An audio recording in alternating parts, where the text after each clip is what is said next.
ಏನು ಸೂಲೂರು ಪಂಚಾಯತಿ ವ್ಯಾಪ್ತಿಯ ಗರುಡನಹಳ್ಳಿ ಗ್ರಾಮಕ್ಕೆ ಏನು ಸಿಮೆಂಟ್ ರೋಡು, ಅರ್ಧ ಸಿಮೆಂಟ್ ರೋಡು, ಅರ್ಧ ಟಾರ್ ರೋಡು ಕಾಮಗಾರಿ ಏನು ಚಾಲನೆ ಪ್ರಗತಿಯಲ್ಲಿದೆ.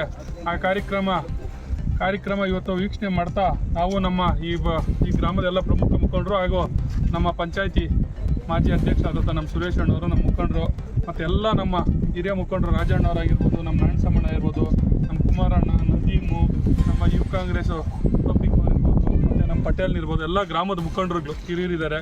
ಈಗಾಗಲೇ ಉಸ್ಮಾನ್ ಅಣ್ಣವ್ರು ಇದ್ದಾರೆ, ಇವರು ನಮ್ಮ ನಾರಾಯಣಸ್ವಾಮಿ, ಎಲ್ಲರ ಸಮೇತ ಇವತ್ತು ಈ ಕಾಮಗಾರಿನ ನಾವು ಮತ್ತು ಗ್ರಾಮಸ್ಥೆಲ್ಲ ಬಂದು ಕ್ವಾಲಿಟಿ ನೋಡಬೇಕು. ನಾವು ಗ್ರಾಮ ಕೆಲಸ ಸ್ಟಾರ್ಟ್ ಮಾಡಿದ್ದೀವಿ.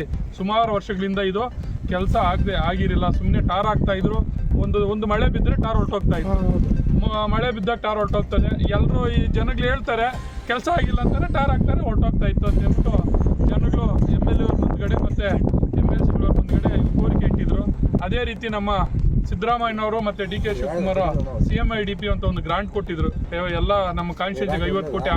ಅದರಲ್ಲಿ ಸುಮಾರು 1,40,00,000 ರೂಪಾಯಿ ಈ ಗ್ರಾಮದ ಈ ರಸ್ತೆಗೆ ನಮ್ಮ ಮುಖಂಡರುಗಳ ಒತ್ತಾಯದ ಮೇಲೆಗೆ ಈ ರಸ್ತೆಗೆ ಹಾಕಿ, ಇವರು ಕೆರೆ ಕಟ್ಟೆಗೆ ಮಾತ್ರ ಕಾಂಕ್ರೀಟ್ ಹಾಕಬೇಕು, ಕಂಬಿ ಕಟ್ಟಿ ಕಾಂಕ್ರೀಟ್ ಮಾಡಬೇಕು, ಇದು ಭದ್ರವಾಗಿರಬೇಕು. ಸುಮಾರು ಒಂದು 10 ರಿಂದ 15 ವರ್ಷ ಆದ್ರೂ ಇದು ಬಾಳಿಕೆ ಬರಬೇಕು ಅಂತ ರಸ್ತೆ ಮಾಡಿ ಅಂತೇಳಿ ಅವರು ಕೋರಿಕೆ ಇಟ್ಟಾಗ ನಮ್ಮ ಸುರೇಶ್ ಅಣ್ಣವ್ರು ಅದು ಹಿಂದೆ ಬಿಟ್ಟು ಒತ್ತಡ ಹಾಕಿ ಈಗ ಅರ್ಧ ಕಾಂಕ್ರೀಟ್ ರೋಡ್ ಎಲ್ಲಿ ನೀರಿನ ಜೋಗ್ ಕಿತ್ತದೋ ಅಲ್ಲಿವರೆಗೂ ಇದು ಕಾಂಕ್ರೀಟ್ ರಸ್ತೆ ಆಗ್ತದೆ.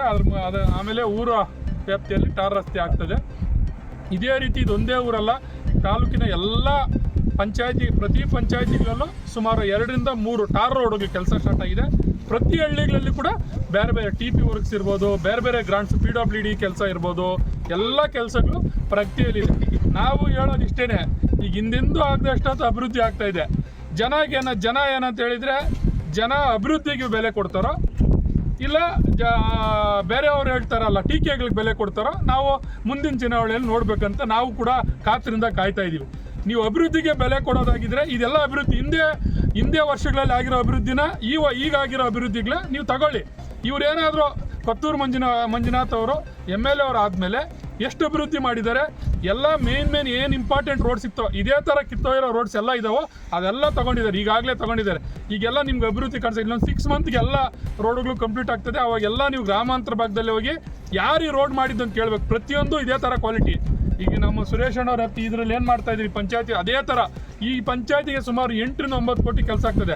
ಟಾರ್ ರೋಡ್ ಇರ್ಬೋದು, CC ರೋಡ್ ಇರ್ಬೋದು, IMAS ಲೈಟ್ ಇರ್ಬೋದು.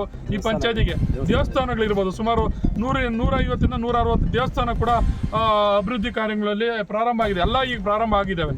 ಮತ್ತು ವಾಟರ್ ಫಿಲ್ಟರ್ಸು ಪ್ರತಿ ನಮ್ಮ ಕೋಲಾರ ಕಾನ್ಸ್ಟಿಟ್ಯೂನ್ಸಿಯಲ್ಲಿ ಇನ್ನೊಂದು ತಿಂಗಳೊಳಗಡೆ ಫಿಲ್ಟರ್ ಇಲ್ಲದೆ ಇರೋವಂಥ ಗ್ರಾಮ.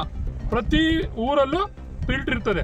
IMAS ಲೈಟ್ ಎಲ್ಲ ಊರುಗಳಲ್ಲೂ ಸಾಧಾರಣವಾಗಿ ಹಿಂದೇನೂ ಆಗಿತ್ತು. ಈಗಲೂ ಯಾವ ಊರಲ್ಲಿ ಪಿಡಿದು IMAS ಲೈಟು ಕೂಡ ಕತ್ಲೆ ಇಲ್ದಂಗೆ IMAS ಲೈಟ್ ಕೂಡ ಹಾಕ್ಕೊಟ್ಟಿದ್ದಾರೆ. ಸುಮಾರು ನನಗೆ ಗೊತ್ತಿದ್ದಂಗೆ 400 ಲೈಟ್ ಬಂದಿದೆ ಈ ಕಾನ್ಸ್ಟಿಟ್ಯೂನ್ಸಿಗೆ ಮಾತ್ರ. 400 ಲೈಟು ಈಗಾಗಲೇ ಫಿಟ್ಟಿಂಗ್ ಮಾಡಿದ್ದಾರೆ. ಫಿಲ್ಟ್ರು ಸುಮಾರು ಗ್ರಾಮಗಳಲ್ಲಿ, ಚಿಕ್ಕ ಗ್ರಾಮಗಳಲ್ಲಿ ಇರ್ತಾ ಇರಲಿಲ್ಲ. ಅವ್ರು ಸುಮಾರು 2 ಕಿಲೋಮೀಟ್ರ್ 3 ಕಿಲೋಮೀಟ್ರು ನೀರು ಈ ಥರ AI ಟೆಕ್ನಾಲಜಿ ಇರೋ ಟೈಮಲ್ಲಿ ಕೂಡ ನೀರು ಡೈರೆಕ್ಟು ವಾಟರ್ ಫಿಲ್ಟ್ರ್ ನೀರಿಲ್ಲದೆ ಕುಡಿತಾ ಇದ್ದು. ಅದಕ್ಕೆ ಈಗ ಎಲ್ಲ ಗ್ರಾಮಗಳಲ್ಲಿ ಕೂಡ ವಾಟರ್ ಫಿಲ್ಟರ್ ಅಂತ ಕಾರ್ಯಕ್ರಮ ಶಾಸಕರು ಮಾಡಿದ್ದಾರೆ. ಅವ್ರ ಜೊತೆಗೆ ಯಾವಾಗಲೂ ಬೆನ್ನೆಲುಬಾಗಿ ನಮ್ಮ MLC ಅನಿಲ್ ಅಣ್ಣವರಾಗಿರ್ಬೋದು, ನಮ್ಮ CM ರಾಜಕೀಯ ಕಾರ್ಯದರ್ಶಿ ಅಂತ ನಮ್ಮ ನಜೀರ್ ಅಹಮದ್ ಸಾಹೇಬ್ರಿರ್ಬೋದು, ನಮ್ಮ ಉಸ್ತುವಾರಿ ಸಚಿವರಾದಂಥ ಸುರೇಶ್ ಅಣ್ಣವರು ಬಗ್ಗೆ ನಾವು ಯಾವತ್ತೂ ಮೆಚ್ಚುಗೆ ವ್ಯಕ್ತಪಡಿಸೋದು. ಯಾವಾಗಲೂ ಸದಾಕಾಲ ಕೋಲಾರ ವಿಚಾರ ಏನೇ ಬಂದರೂ ಅವರು ಇವತ್ತಿನ ದಿವಸವರೆಗೂ ಎಲ್ಲ ರೀತಿ ಸಹಕಾರ ಮಾಡಿದ್ದಾರೆ.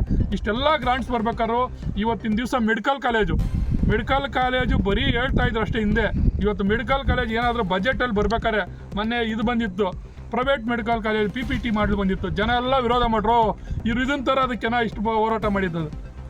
ಇಮ್ಮಿಡಿಯೇಟಾಗಿ ಈ ಬಜೆಟಲ್ಲಿ ಅದನ್ನು ಚೇಂಜ್ ಮಾಡಿ ಅದನ್ನು DPR ಮಾಡಿ ಈಗ ನೆನ್ನೆನೇ ಅದು ಎಲ್ಲ ಎನ್ಕ್ವೈರಿಗೆ ತೊಗೊಂಡಿದ್ದಾರೆ.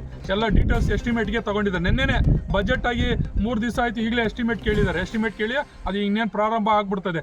ಅವ್ರು ಏನೇನು ಬೇಕು ಡೀಟೇಲ್ ಸರ್ಕಾರಿ ಮೆಡಿಕಲ್ ಕಾಲೇಜು ಕೂಡ ಆಗ್ತದೆ. ಈಗಾಗಲೇ ನರಸಾಪುರ ಪೊಲೀಸ್ ಸ್ಟೇಷನ್, ನರಸಾಪುರ ವ್ಯಾಪ್ತಿಯಲ್ಲಿ ಇಂಡಸ್ಟ್ರಿಯಲ್ಲಿ ಬಂದಿತ್ತು. ಅಲ್ಲಿ ಪೊಲೀಸ್ ಸ್ಟೇಷನ್ ಬೇಕಂತ ಕೇಳಿದರು. ಸುಮಾರು ವರ್ಷಗಳಿಂದ ಅವ್ರದ್ದು ಒತ್ತಾಯ ಇತ್ತು. ಅದು ಕೂಡ ಈಗ ಬಜೆಟಲ್ಲೇ ನೀವು ನೋಡಿದ್ದೀರಾ. ನಮ್ಮ ಆದಿಮ ಅಂತಿದೆ ಸಾಂಸ್ಕೃತಿಕ ಕೇಂದ್ರ, ಇದೇ ಬೆಟ್ಟದ ಮೇಲೆ ಆದಿಮ ಬೆಟ್ಟ, ಅದು ಬೆಟ್ಟ ಅದನ್ನು ಅಭಿವೃದ್ಧಿ ಮಾಡ್ಬೇಕಂದ್ರೆ CM ಅವ್ರು ಬಂದಿದ್ರು ಒಂದ್ಸರಿ, ಅದನ್ನು ಮಾತು ಕೊಟ್ಟು ಹೋಗಿದ್ರು. ಅದು ಕೂಡ ಅಭಿವೃದ್ಧಿ ಮಾಡೋಕ್ಕೆ ರಿಂಗ್ ರೋಡ್ ಈಗಾಗಲೇ ಸುಮಾರು DPR ಕೂಡ ಅಮೌಂಟ್ ಕೊಟ್ಟು ಅದು ಕೂಡ ಪ್ರಾರಂಭ ಆಗಿದೆ. DPR ಮಾಡ್ತಾ ಇದ್ದಾರೆ, ಎಷ್ಟು ಕಾಸ್ಟ್ ಬೇಕು, ಹೆಂಗೆ ಮಾಡಬೇಕು ಅಂತ ರಿಂಗ್ ರೋಡ್ ಕೂಡ ಆಗಿರ್ಬೋದು. ಮತ್ತು ನೀವು ಪ್ರತಿ ತಾಲೂಕಲ್ಲೂ ರೈತರಿಗೋಸ್ಕರಾಗಿ, ನಮ್ಮ ರೈತರಿಗೋಸ್ಕರಾಗಿ ರೈತ ಮಾಲ್ ಅಂತ ಮಾಡ್ತಾ ಇದ್ದಾರೆ. ನಿಮ್ಗೆ ರೈತ ಮಾಲ್ ಅಂತಾರೆ ಎಲ್ಲ ರೀತಿ ನಮ್ಮ ರೈತರಿಗೆ ಬೇಕಾದ್ರೆ ಸಾಮಗ್ರಿಗಳು ನಿಮ್ಗೆ MSL ಮಾದರಿ ಲೆಕ್ಕ ಸಿಗ್ತದೆ, ಅಂದರೆ MRP ಲೆಕ್ಕ ಅಲ್ಲಿ ಸಿಗ್ತದೆ ನಿಮಗೆ. ನೀವು ಬೇರೆ ಕಡೆ ನಿಮ್ಮ ಪ್ರೈವೇಟ್ ಅಂಗಡಿಗಳಲ್ಲಿ ತಗೊಳ್ಳೋದಕ್ಕೆ, ನೀವು ರೈತ ಮಾಲಲ್ಲಿ ತಗೊಳ್ಳೋದಕ್ಕೆ ತುಂಬ ಡಿಫ್ರೆಂಟ್ ಇರ್ತದೆ, ಕ್ವಾಲಿಟಿ ಕೂಡ ಒಳ್ಳೇದಿರ್ತದೆ, ರೈತರಿಗೆ ಅನುಕೂಲ ಆಗೋಂಥದ್ದಂತ ಇದೆಲ್ಲ ಸಲಕರಣೆ ಕೂಡ ಸಿಗ್ತದೆ. ಈಗಾಗಲೇ APMC ಮಾರ್ಕೆಟ್ 100 ಎಕರೆ ಪ್ರಪೋಸಲ್ ಸರ್ಕಾರದಲ್ಲಿದೆ, ಅದು ಕೆಲವೇ ದಿನಗಳಲ್ಲಿ ಕೂಡ ಅದು ಕೂಡ ಆಗ್ತದೆ. ರೈತರಿಗೆ ಬೇಕಾಗಿರುವಂಥ ಎಲ್ಲ ಕೆಲಸಗಳು ಕೂಡ ನಮ್ಮ ಶಾಸಕರ ಅಧ್ಯಕ್ಷತೆಯಲ್ಲಿ ನಮ್ಮೆಲ್ಲ MLCಗಳಾಗಿರ್ಬೋದು, ನಮ್ಮ ಮಿನಿಸ್ಟ್ರು ಕೂಡ ಸಹಕಾರದಿಂದ ಇದೆಲ್ಲ ಕೆಲಸ ಮುಂದೆ ಹೋಗ್ತಾ ಇದೆ. ಟೀಕೆ ಮಾಡ್ತಾರೆ, ಯಾವತ್ತು ಟೀಕೆಗಳು ಉಳಿಯಲ್ಲ, ಟೀಕೆಗಳು ಸಾಯ್ತದೆ, ಕೆಲಸ ಮಾತ್ರ ಉಳಿತದೆ. ಅದು ಮಾತ್ರ ನಾವು ಅರ್ಥ ಮಾಡ್ಕೊಬೇಕಂತ ಈ ಸಂದರ್ಭದಲ್ಲಿ ಹೇಳಿ, ಅದೇನೇ ಜನ ಮುಂದಿನ ದಿನಗಳಲ್ಲಿ ಅಭಿವೃದ್ಧಿಗೆ ನಮಗೆ ಒಲವು ತೋರ್ತಾರಂತ ನಮ್ಮ ನಂಬಿಕೆ ಇದೆ.